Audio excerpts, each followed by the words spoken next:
Ketua Menteri Melaka, Datuk Seri Ab Rauf Yusof memaklumkan bahawa beliau belum membuat sebarang keputusan berhubung peletakan jawatan Datuk Dr. Akmal Saleh sebagai Ahli Majlis Mesyuarat Kerajaan Negeri Melaka selagi belum menerima surat rasmi mengenainya. Jelas beliau, perkara itu susulan pengumuman Dr. Akmal yang menyatakan hasrat untuk melepaskan jawatan Exco bersama portfolio yang disandang berkuat kuasa Isnin ini.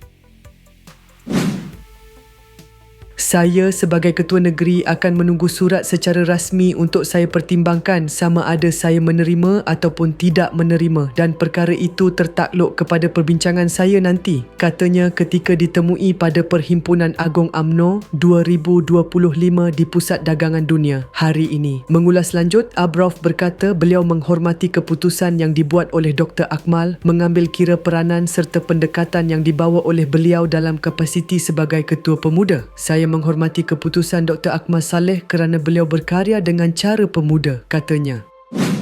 Terdahulu, Dr. Akmal yang juga Ahli Dewan Undangan Negeri Merlimau ketika menyampaikan ucapan pada Persidangan Pemuda UMNO mengumumkan keputusan untuk meletakkan jawatan sebagai Exco Negeri namun mengekalkan kedudukannya sebagai Ketua Pemuda UMNO. Beliau menegaskan bahawa keputusan tersebut tidak dibuat atas faktor pangkat atau kedudukan, sebaliknya sebagai langkah mempertahankan suara akar umbi serta maruah politik yang dipegangnya.